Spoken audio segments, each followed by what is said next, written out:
El cielo ardía en tonos rojizos cuando el niño vino al mundo.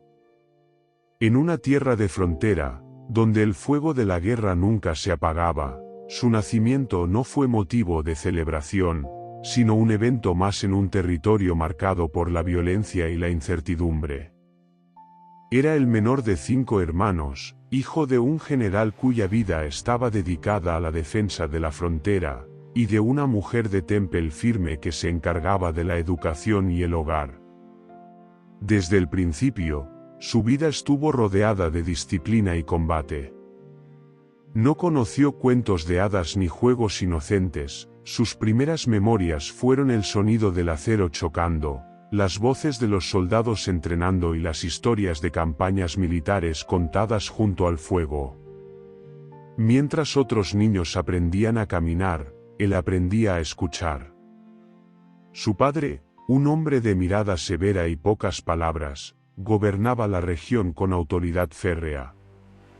La frontera no era un lugar para la debilidad, y aunque el niño aún no lo entendía, su destino ya estaba marcado. Debía ser fuerte. Debía ser digno. Debía sobrevivir. Los días en la frontera eran duros, pero el niño los enfrentaba con la misma intensidad con la que miraba los entrenamientos de los soldados. A los 6 años, mientras sus hermanos mayores practicaban con armas reales, él se escondía detrás de los barracones, repitiendo en silencio los movimientos que veía. Cada golpe, cada postura, cada desplazamiento lo memorizaba como si fueran las únicas lecciones que importaban. Pero su madre, a diferencia de su padre, veía en él algo más. No solo era fuerte y resistente, sino también curioso e inteligente. Desde pequeño, le enseñó a leer y escribir, asegurándose de que su educación no dependiera solo de la guerra.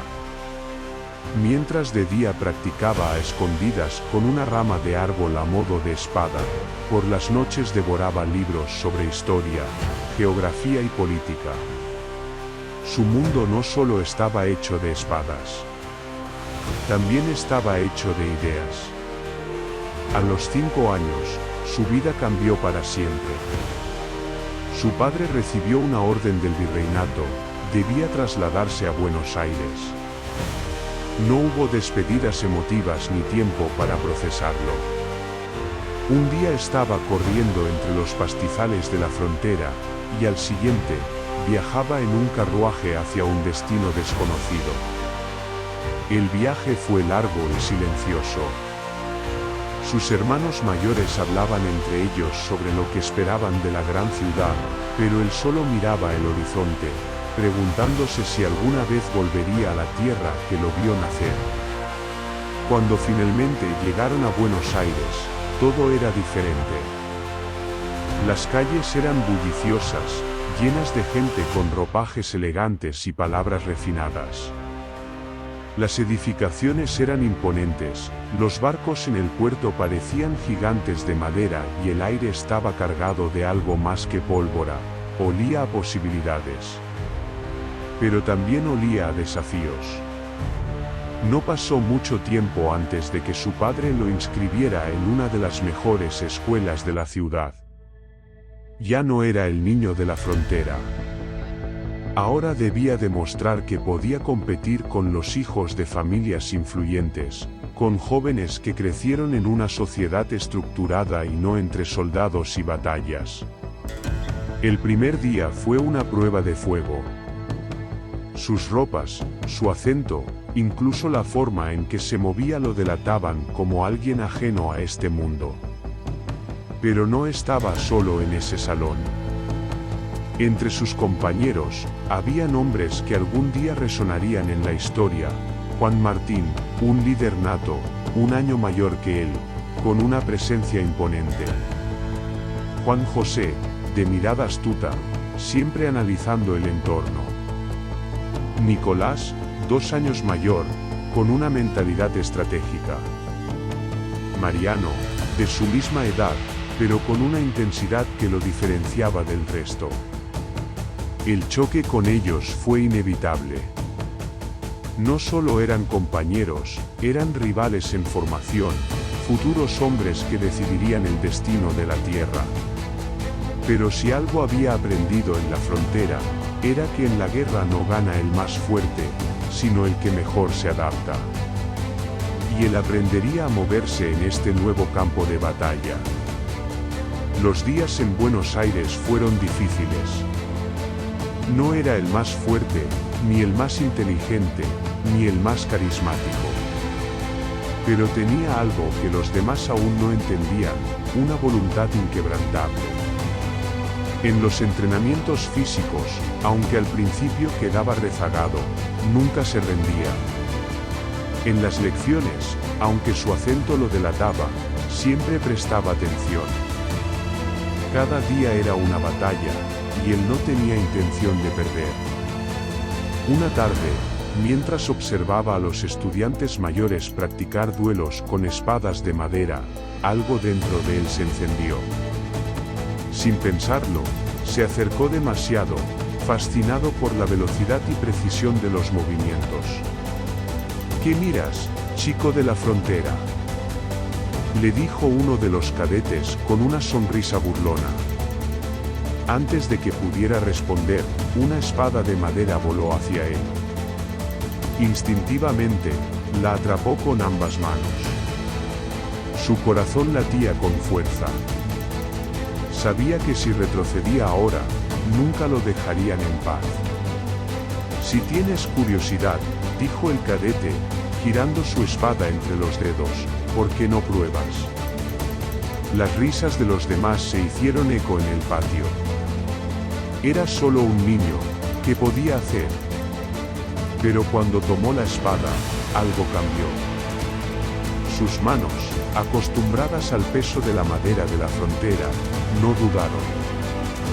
Su postura, aunque imperfecta, no era la de un novato.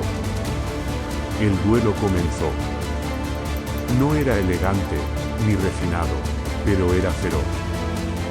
Cada golpe que recibía, cada error que cometía, lo corregía en el momento.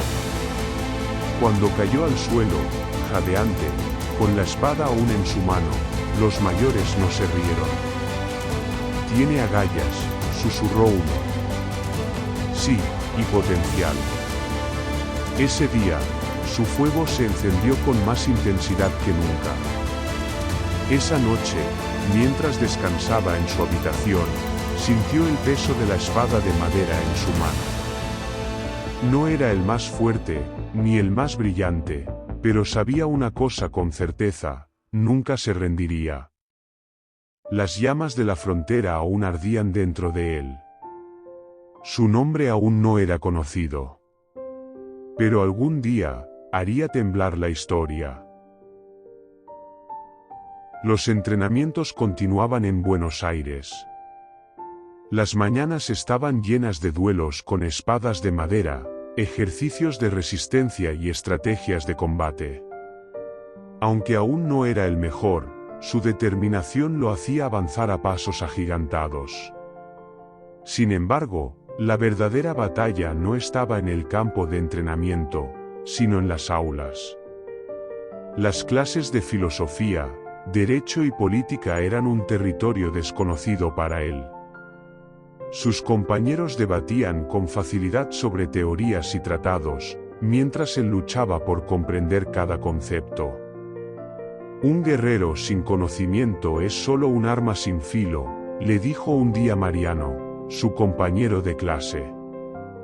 La espada puede conquistar, pero la palabra gobierna. Esas palabras quedaron grabadas en su mente.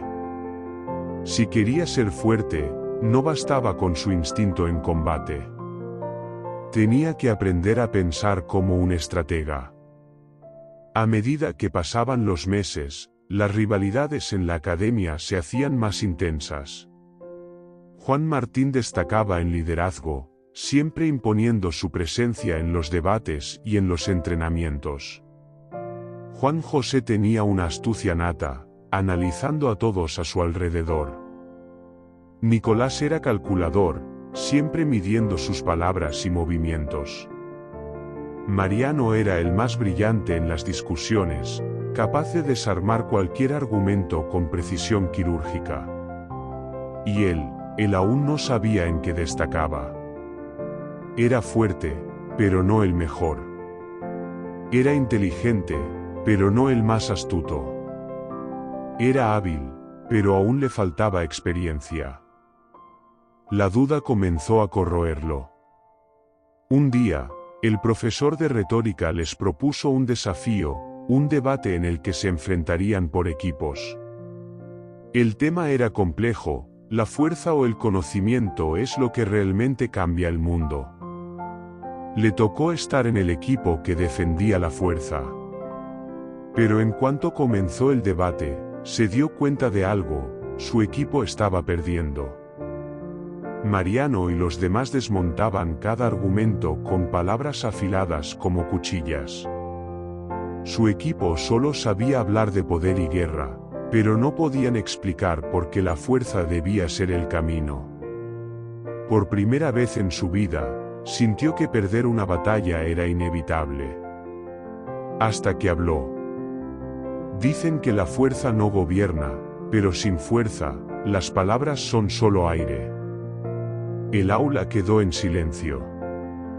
Pueden debatir todo el día sobre ideas, pero cuando un ejército marcha sobre sus tierras, ¿de qué les sirve la filosofía? ¿Acaso un tratado detendrá una espada? Por primera vez, los del otro equipo no tuvieron respuesta inmediata. Mariano sonrió. Tienes razón, en parte.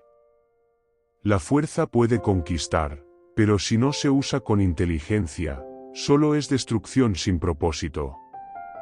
Esa fue la primera vez que sintió que realmente estaba aprendiendo. La espada y la palabra no eran rivales. Eran armas diferentes, y debía dominarlas ambas. El duelo entre palabras terminó, pero su entrenamiento en el combate apenas comenzaba. Las noches en la academia eran frías y silenciosas, pero en el patio, un solo sonido rompía la calma: el choque de la madera contra la madera. Cada noche, sin importar lo cansado que estuviera, entrenaba. Sus compañeros dormían, pero él repetía los movimientos hasta que su cuerpo se acostumbrara. Una noche, mientras practicaba solo, escuchó una voz. Si sigues balanceando la espada así, nunca ganarás. Se giró y vio a Juan Martín observándolo desde las sombras. ¿Crees que pelear es solo cuestión de esfuerzo? Pero sin estrategia, no eres más que un soldado raso. Sin más palabras, Juan Martín desenvainó una espada de madera y se lanzó sobre él. El duelo fue rápido, brutal. Cada golpe que daba era esquivado, cada ataque que lanzaba era contrarrestado con facilidad. En menos de un minuto, su espada estaba en el suelo. No peleas mal, dijo Juan Martín, dándole la espalda. Pero pelear sin pensar es como hablar sin escuchar. Aprende a leer los movimientos del enemigo, o siempre serás el que caiga primero. Otra lección más. No solo debía fortalecer su cuerpo y su mente. Debía aprender a entender a los demás. Después de aquella noche, algo cambió en él. Ya no solo entrenaba su fuerza, sino también su observación. Estudiaba a sus compañeros, analizaba cómo se movían, cómo pensaban, cómo respondían. En los duelos de entrenamiento, ya no atacaba sin pensar. Ahora esperaba, provocaba errores, anticipaba movimientos. La batalla no comenzaba cuando las espadas chocaban. Comenzaba mucho antes. Y cuando finalmente venció a su primer oponente sin depender solo de su fuerza, supo que estaba en el camino correcto. El tiempo pasó. Su cuerpo se fortaleció, su mente se agudizó y su determinación nunca flaqueó. Pero aún le faltaba mucho. Una noche, De pie en la azotea de la academia, miró el cielo estrellado. Sabía que su destino estaba más allá de esas paredes, más allá de Buenos Aires. No sé qué me depara el futuro, susurró, cerrando los puños, pero cuando llegue el momento, estaré listo. No solo sería un guerrero. No solo sería un pensador. Sería alguien que cambiaría la historia. Y así, con la determinación ardiendo en su pecho, dio el primer paso hacia su verdadero destino. El sonido de botas resonaba en los pasillos de la academia. Los rumores eran ciertos, su familia había recibido órdenes del virrey. Debían abandonar Buenos Aires. Él tenía solo 7 años, pero en su interior sentía que algo estaba mal. Se estaba preparando, aprendiendo, creciendo, y ahora debía marcharse. La despedida fue breve, pero intensa. No dejes que el destino te dicte quién eres, le dijo Mariano, con los brazos cruzados y una mirada seria. Nos volveremos a ver, aseguró Nicolás. Y cuando lo hagamos, más vale que no hayas perdido el filo, agregó Juan Martín con una sonrisa desafiante. Recuerda que la guerra no es solo con la espada, dijo Juan José. A veces, las palabras derriban más imperios que los cañones. Él asintió, memorizando cada una de esas frases. No era un adiós. Era solo el inicio de un camino más largo. Su padre, un general de gran reputación, lo llevaba lejos de la ciudad. Atravesaron pueblos, cruzaron ríos y dejaron atrás el bullicio de Buenos Aires. Los días eran largos, pero las noches aún más. En la oscuridad, él se preguntaba, ¿por qué tenían que irse? Hijo, el destino de un soldado no es elegir su camino, sino obedecer órdenes, le dijo su padre una noche. Pero esas palabras no le bastaban. No quería obedecer. Quería decidir. Finalmente, llegaron a su destino, España.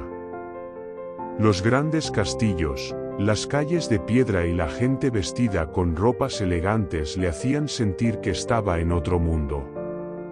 Pero no tardó en darse cuenta de la verdad. No eran nobles, no eran bienvenidos. Su familia era respetada, pero él no era más que un niño extranjero. Un forastero. Los entrenamientos comenzaron nuevamente, esta vez bajo la mirada estricta de instructores militares. Ya no eran juegos, no eran prácticas de academia. Ahora era la realidad de un soldado. Cada golpe, cada caída, cada corrección lo hacía más fuerte. Pero algo dentro de él ardía con furia. Él no había elegido este destino. Fue entonces cuando recordó su hogar. Buenos Aires. Los amigos que dejó atrás. Las palabras de Mariano, de Juan Martín, de Juan José. ¿Qué había sido de ellos? ¿Qué había sido de su tierra? Fue en ese momento, en medio del frío de una noche en España, que tomó su decisión. Miró el cielo estrellado, el mismo que había visto en Buenos Aires años atrás. No importa cuánto tiempo pase, murmuró. Algún día, volveré. Volvería no como un soldado del imperio. Volvería como un hombre libre. No lucharía más por una causa ajena. Su espada no pertenecería a un rey, sino a un ideal. Esa noche, dejó de ser solo un guerrero. Esa noche, nació el libertador.